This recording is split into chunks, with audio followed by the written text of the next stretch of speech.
بسلاوین گرم و هیوین دم خوش هون جارک دن بخیر هاتنا دمه لحافگاهاندنا کردان جدنگ امریکا. ابوی هیویه که ام کردان بگهین نه که سرهاتی و بویرن لجهان دقامن پیک گهورین داخل شمو جویره جه استودیویا دنگ امریکا لواشنطن دی سی دید گلور. ده برنامه ایرو دا کنگری پارتیا کوماری کاندید خواه جبو هلبجارتنین سلوکاتیا امریکا دست نشان دکا. دگل بلندبونا پیلا پنابرین سوری اسد دبیجا او شرکی حریمی و جهانی دکا. گلو پنابرک نه لامریکا چاوری چه آوای جیانی لامریکا دکا. لورز باروفان امریکی جی ویرانین وان چه فیربونا و چاوا خوجوان را آماده دکن. و نافداری امریکن آیدل کریس آلن البومک نو وشاندیا. سلافین دوباره بینرین کرد کنکشن برنامه لحافگاهاندنا کردان جه دنگی امریکا. کنگری گشتی پارتیا کوماری مت رامنی هلبجارت جبو بریکانیه ده هلبجارتنین سروکاتیا امریکا دا لهمبر سروک باراک اوباما یه دموکرات. کابانیا رامنی و نافدارین کوماری گوتنا کنگری و گوتنا گلی امریکی کاجبرچی رامنی بکیری ربراتیا ولاتی تید. Illinois, 69 votes. Thank you. Governor of the great state of Arizona. نوێنەرن ویلایەتان لە سەرانسەری ئەمریکا لە کۆنگرێ گشتیە کۆماریان پشتەوانیدان مترامنی و جێگرێوی پۆل ڕایان. وان پتر ژێ 1144 دەنگین پێتیڤین نوێنەران ji بۆ بربژارکردنی وەرگرتن. ناڤەڕۆکێ گوتارن ڕێبەر و ناودارên پارتیê ئەو بوو کاچما مترامنی باشترین بربژارە ji بۆ سەرۆکاتیە ئەمریکا لە 4 ساڵên داهاتی و کاژبەر چی divê باراک ئۆباما di gereka 4 ساڵî li sera spî de nemînitin. کۆماریê پارێزیار و پشتەوانê bihêzê مترامنی فەرماندارê ویلایەتا نیو جەرزی کریس کریستی got It is time to end this era of دەمێ داوی ئینانا ڕێبەراتیە بێئاگەهی هاتیە و ئەمریکا دەبێت مترامنی بهێنێرتا کۆچکا سپی. now. کابانیا مترامنی خانم ئانگوت ئەڤە ئەو زەلامەیە ئەمریکیان دەبێتن. از نزانم لی 4 سال دهاتی و چه ببه لی از دکارم و سازی بدم و که اف ظلامه ده هر سرکفتی به. تەڤایە شارەزایان سیاسەتێ لە ئەمریکا دەبێژن ناڤەڕۆکێڤان هەڵبژارتنان ئابووریە و کۆماری باوەڕ دەکەن مترامنی وەک کاردارێکی سەرکەتی دکارە ئابووری ئەمریکاژی باش بکەتن. لە هەنەک ژێ سیاسەتوانên دێرینên کۆماریان ڕەخنە لە سیاسەتên دەرڤێن سەرۆک ئۆبامەژی گرتن. وەزیرا دەرڤەیە بەرێ خانم کۆند لیزا ڕایس گوت دەبێت هەڤال و هەڤبەندên ما جارێکەدی باوریە بمەبینن. Our friends and allies must again be able to trust us. سیناتۆر جان مەکین یەک و لە هەڵبژارتنên 2008 لە هەمبەر ئۆباما شکستنی ئینای ڕەخنا لە سیاسەتن ئۆباما لە ڕۆژهەڵاتە ناوین گرتن و گوت سەرۆک ئۆباما دەلیڤەیە دیرۆکی ji دەستدا ji بۆ پشتەوانیکردنا شۆڕەشە ئیرانê و لادانا wê ڕژێما گەفەیان دکەتە سەر تەڤایە هەرێمێ.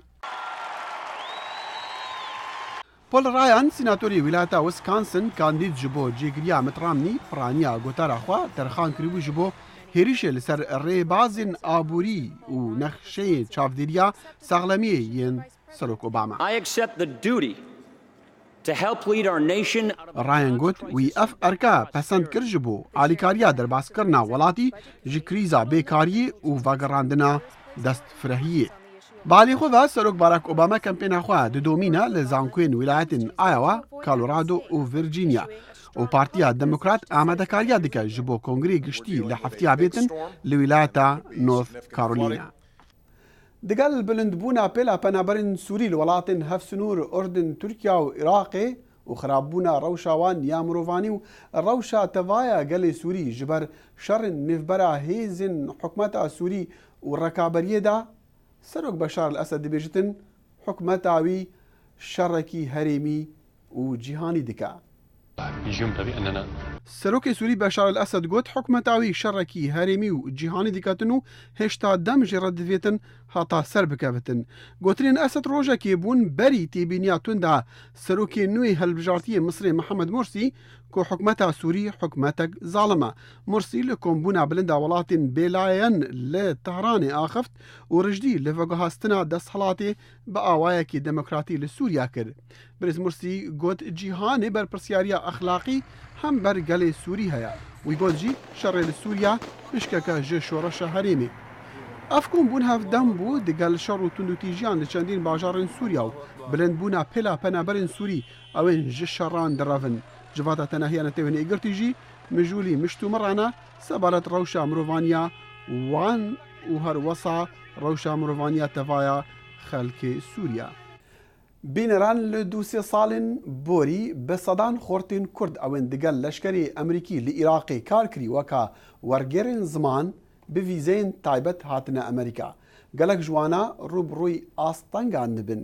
Êk ji wan xortan mêvanê Kurd ku nekşim bû. Em jê pirsîn ka ew çaverî çi awayê jiyanê li Amerîka dike. بەڕاستی دەستپێکردنەوەی ژیان بۆ کەسێک کە لە وڵاتێکی ڕۆژهەڵاتی ناوڕاستەوە بێ بۆ ئەمریکا ئاستەمە لەبەرەوەی شێوازی ئیشکردن جیاوازە، شێوازی ژیان جیاوازە، کەلتور جیاوازە، زۆرش جیاوازی هەیە لەوەی کە لە ئێمە لە کوردستان نەژین. یانسی خوێندنت هەیە تەواوکردنی خوێندنی خۆت چۆنێک بێت لە کیمیا؟ بەڵێ وەڵی لە ڕاستیە لە ئەمریکایە خوێندن ینی بڵێم ئەتوانی خوێنی بەڵام کاتێ لە بەروی من کابراکم خێزاندارم بەڕاستی پێش هەموو شتێک دەبێت کار بکەم. نابینی کە ژیان لێرە لە ئەمریکا بۆ یەکێکی وەگوت و تازە بێتن کەمێک زەحمەتی تایە؟ بەڕاستی وایە بڵێن زەحمەتە ژیان لە ئەمریکا بە تایبەتی بۆ کەسانی کە تازێنە ئێرە چونکە زۆر شت هەیە ئەو سیستمانی کە لێرە هەیە لە ئەمریکا جیاوازە لەو سیستمەی کە لێمە لە کوردستان هەمانە. یعنی هە لە سیستمی هاتوچۆ بڵێ هە لە سیستمی خوێندنەوە بڵێ لە سیستمی ژیان و شێوازی بەکرێگرتنی خان و بەرە و ینی بەڕاستی بانک و هەموو شتێک جیاوازی هەیە. ینی ئەگەر بە نمونە بینیتەوە لە کوردستان ئەگەر کەسێک توانێت بێ بە خاونی ئۆتۆمبیل ئەکرێت لێخڕە بەسەر جادەکان لێرە بێت بڵێن تەمیناتی بۆ بکەیتەوە و شێواز دەرهێنانی بۆ بڵێن جازی شۆفێری جیاوازە. من تێ دەگەم کە تۆ چاڕوان ئێوە دەکەی کە وەختێکی زەحمەت ناڵێم ناخۆش ئەمریکا وڵاتێکی خۆشە هەموو شتێکی تایە ئازادی تایە فرسەی ئیش و ئەوەی تایە بەڵام بە ئاسان نییە ئاسان زۆر ڕاستە. وڵی لە ئەمریکا ئەوەیە کە بێ هەندێک شت لە دەست بیت بۆی لە داهاتوو بتوانانی ئەو ژیانی کە خۆتەتەوێ بەدەستی بێنی اینجا هەموو شت ئەو شتانەی کە یەکێک دەبێت لە دەست بدات چین وەکو چین بۆ نمونە کە کاتێکتە وڵاتێکی وەکو ئێرە ینی تۆ هەست بە خەریبیەکەی کە سوکارە لێ دوورە هەندێک سۆز و عاتفەی برادەر و خزم و ئەو کەسانت یان لە دەستە چێ ئەمەیکێکە لەو بابەتانەوە هەندێک شت هەیە بڵێن لە دەستدانی زۆر کاتە ڕەنگە کە دۆ لە وڵاتی خۆتا بوویتایە بڵێن منەگە لە کوردستان بوومایە کاتم لە دەست نایە بەرداومما لەسەر کار و ئیشی خۆم و بمتوانایە ژیانێکی زۆر ئاسوودە و خۆش بەرمەسەر. بەڵام کەیتە ئەمریکا لە ئەوڵە تووشی ئاسەنجیەبی لە دۆزینەوەی کار لەوەی کە تووشی قەلەقی و سترێسێکی زۆرەوی بەڕاستی لەوەی کە چۆن کار دۆزیتەوە بۆ کۆ بچی لە کۆ دانیشی کۆ باشە بۆ تۆ وە کەسێکە خێزانی هەبێ مناڵی هەبێ چ شوێنی سەلامەتە بەڕاستی ئەوانە هەندێک شتێ بێ بە هەنوەری بگری ئەوە نییە بەس بۆکو بڵێن کوردستان شارێکی بچکۆلە بێ و هەموو ماڵەکان بەیەکۆ نووسابی هەموو خزم و کەس و کار و هەچیت بێ کەسێ بێ بەدەمتەوە لێرە بەڕاستی تۆزێ زەحمەتە. گۆهدارین بەرنامە لە هەفگەهاندنا کوردان لەوان ڕۆژین ساڵێ ئەم باڕۆڤێن دەمی لە ئەمریکا و لە چەند وڵاتین دیژی دبینن و دەگەل دەرباز بوونا باڕۆڤا ئایزک ژێ کەنداوی مەکسیکۆ وێرانکاریە باڕۆڤا کاترینا یابەری 7 ساڵان لە بیرە ئەمریکیان تێ گەلۆ ئەمریکیان پەند ژوێ وێرانکاریە وەرگرتنە؟ باڕۆڤا ئایزک لە هەرمێن دەفئاڤ و کەنداوین ئەمریکادا و بارانên بۆش بخۆڕە ئینان. شارەزایên گەش و هەوای پێشبین کردنە پتر ژێ 500 میلیمترên بارانê li hinek pişkên wan herêma barîne. Barovî pêlên deryayê li kendavê Meksîko bilind dikirin û wêraniya berî 7 salan ya barova Katrîna li bîra xelkê herêmê îna. Ew êk ji xirabtirîn barov bû di dîroka Amerîkada. Pitir ji 1800 kesa kuştin û sedan hezar xanî kavil kirin. پێلا باڕۆڤا کاترینایا بەری 7 ساڵان 8 متر و نیڤا بلند بوو و باەوێ ئاڤاهی هەڕفاندن لە باژارێ نیو ئۆرلەنس یە ویلایەتە لویزیانە. لەگەڵ هاتنە باڕۆڤا ئایزەک خەڵکێ ڕەندەکن نزم ڕەڤیانە جێن بلند و هەر کەس پەنجەرێن ماڵێن خوا بە دەپا دگرە و ئامادەکاریان دکا. ئامادەی ڕوبەڕووبوونەوەی ئەم زریانەین و ئامادەشین بۆ هەموو پێشاتەیەک. ji demê seredinî digel wêraniya Katrîna bûye kêşeyek siyasî, komalên endaziyarên leşkerê Emerîkî milyarên dolaran xerc kirine bo qeyîmkirina şiyana New Orleans li hember barov û lehiyan.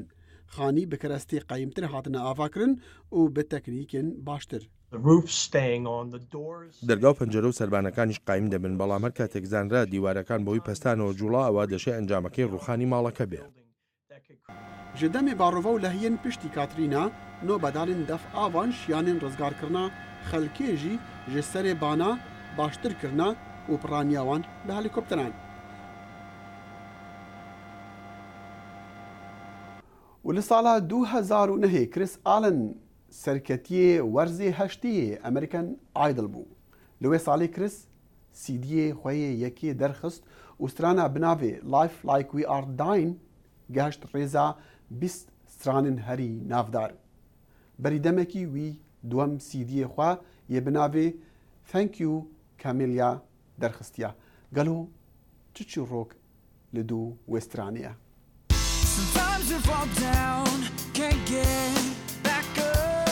Chris Allen binasînan dike ku jiyana wî hat guhertin piştî li bername American Idol ya sala 2009 pişikdar bûyî. In a good way though, I'm able to make music for a living and I was به باشی از دکارم به میوزیک بجم بری و گهرینه من نچیا از گلک سفرا دکم کیفه دکم و دگل حزوان خو یاریا دکم.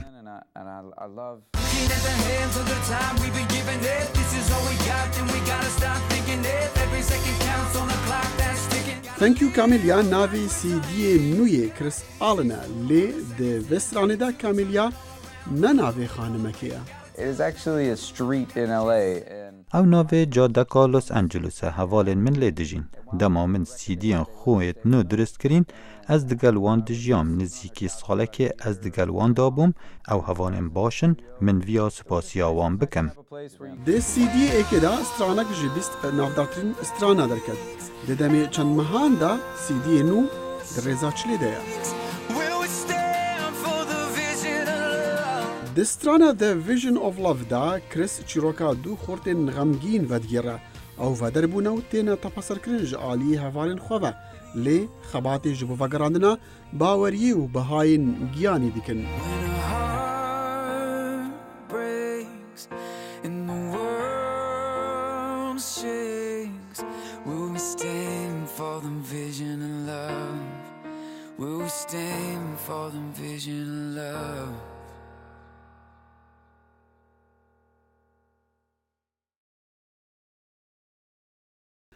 Belê bînerên li hevgehandina Kurdan Kurd Connection ji dengê Amerîka hûn dikarin bibin hevalên main Facebookê adrêsa me Kurd Connection e.